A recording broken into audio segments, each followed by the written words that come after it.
Buenas juventud a mi canal, señor Puzzle. Hoy os voy a presentar mi proyecto de evolución especulativa del tiburón Mako. Me hizo gracia que en el apartado de comunidad se votase más al tiburón Mako que al blanco, pero sí es verdad que sería un cliché, como alguna gente apuntó en los comentarios de su dicha votación. Alternaré entre llamarlo tiburón Mako y marrajo común, su otro nombre, y así no repetirme tanto. Cuando para investigar este vídeo miré su distribución, vi hasta dónde había llegado y madre mía, tenemos trabajo para la evolución por aislamiento geográfico.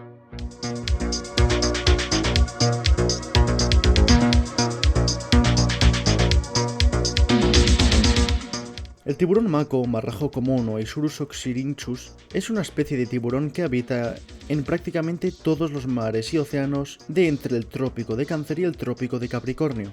De los peces más rápidos del mundo, se caracterizaría por su estructura ósea, que tiene una textura más cartilaginosa que ósea o espinosa, como todos los tiburones y parientes. Puede estar a más de 10 grados de temperatura del agua, cosa resaltable para ser un tiburón, un pez y de hecho un animal de sangre fría. Estos tiburones hacen migraciones estacionales para estar en regiones más cálidas y, por lo tanto, con más alimento. No obstante, esto no duraría mucho. El calentamiento global haría que los glaciales polares se derritiesen gradualmente, cosa que poco a poco desalinizaría el agua de los mares. El Atlántico sería el más afectado de todos los océanos, teniendo en sus aguas a Groenlandia.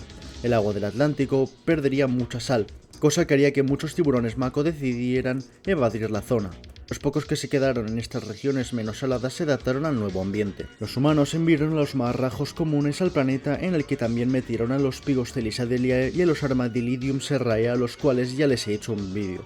No obstante, al no estar tan acostumbrados al nuevo entorno de golpe, sufrieron de estrés. No se reprodujeron y acabaron por morir en el planeta tras 20 años.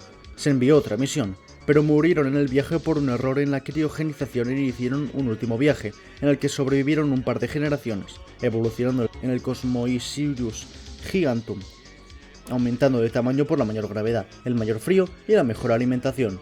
Pero hubo un invierno mortal, el cual es mencionado en mi vídeo de los bichos bola, en el que se extinguieron. Es así que los humanos, al ver el poco éxito que tuvieron en su inseminación interestelar, no quisieron arriesgar a más ejemplares de la ya vulnerable especie.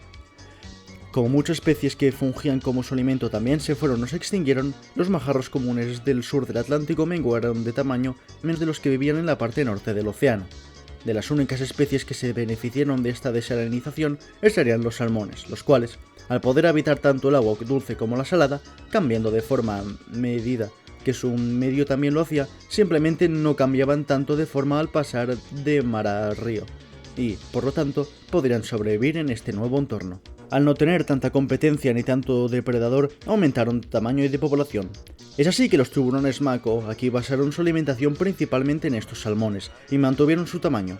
No solo por esto, sino también porque, como el hielo de Groenlandia enfriaba mucho el agua del lugar, apenas fueron afectados por el calentamiento global, pero sí por la basura. De esta manera, desarrollaron un cerebro un poco más inteligente y una mejor visión para poder discriminar entre el alimento real y el plástico, cosa que mejoró mucho su salud. Esta nueva especie se convirtió en el tiempo en el depredador máximo de estas aguas y por su éxito se dividió en dos especies, los Atlapistris fluvium y los Atlapistris profundus. Los Isurus mediterraneum no tuvieron que adaptarse a la desalinización. El Mediterráneo, al estar muy aislado del resto de los mares, no perdió tanta sal.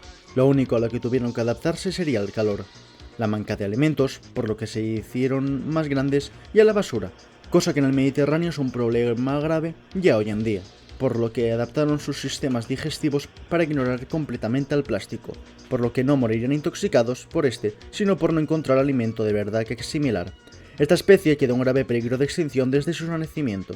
Los Atlapistris fluvium se asentaron en los ríos, también teniendo una fase de metamorfosis a medida que se adentrasen a estos, imitando a sus presas los salmones y de esta manera pudiendo alimentarse de estos.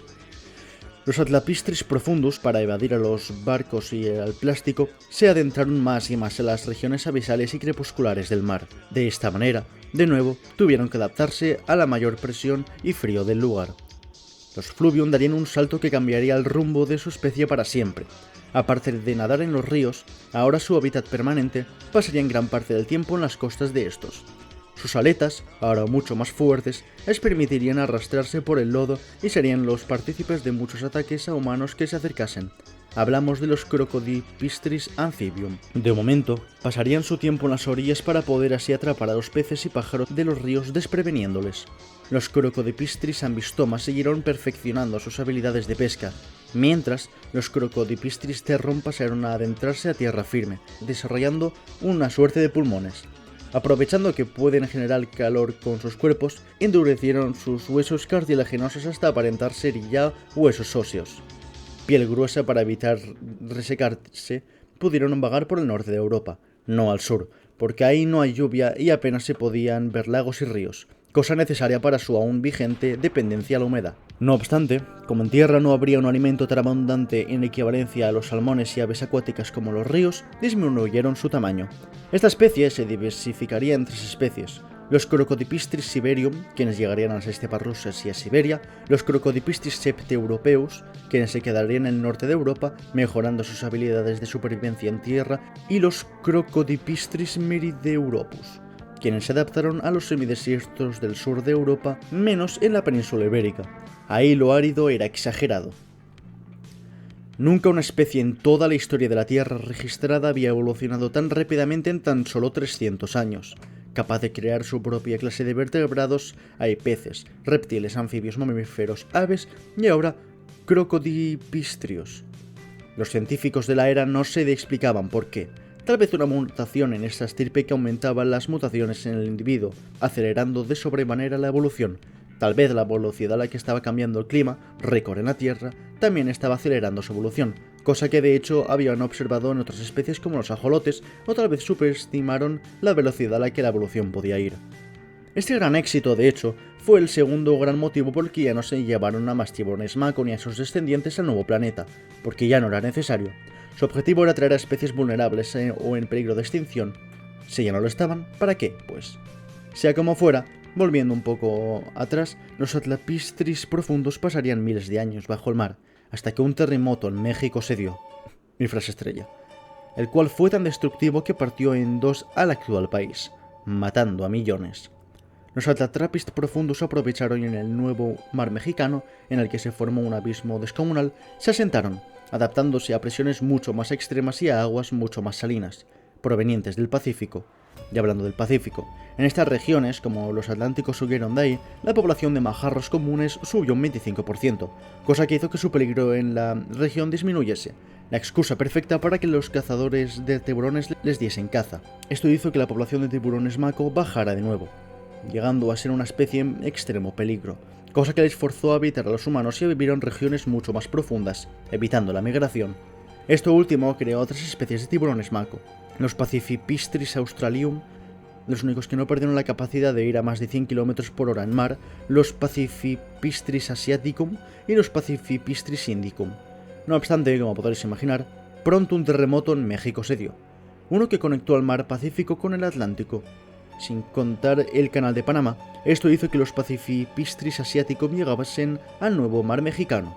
No obstante, no se toparon con los Atlapistris mexicanum, porque estos habitaban en el abismo profundo, mientras que los Pacificipistris mexicanum no bajaban de la región crepuscular. Una ramificación de los Pacificipistris australianum evolucionaron de tal manera que empezaron a atacar a los humanos. Aumentando su fuerza y tamaño, vivirían en grupos para evitar ser cazados, y en algunos casos, listos para hundir barcos pesqueros. Un par de millones de años tras el terremoto, el mar Mediterráneo se secó, extinguiendo a los Isurus mediterraneum. En un inicio, desierto salino, poco a poco los bosques y prados nacerían y los Crocodipistris meridieurupus allí llegaron, arribando hasta el Atlas y al ahora frondoso Sáhara, fragmentándose en 3 especies: los Falsusalamandrus saharum en el Sáhara, el Mediterráneo y la meseta ibérica, Falsusalamandrus mediterraneum en el Mediterráneo, en el Sáhara y en la meseta ibérica, y los Falsusalamandrus meridioeuropeum en el sur de Europa, menos en la meseta ibérica, en el Mediterráneo y en el Sáhara. Espero que os haya gustado el vídeo. No sé por qué siempre tengo que poner un outro, si nunca sé qué decir. Me voy a hacer unos macarrones, qué mierda.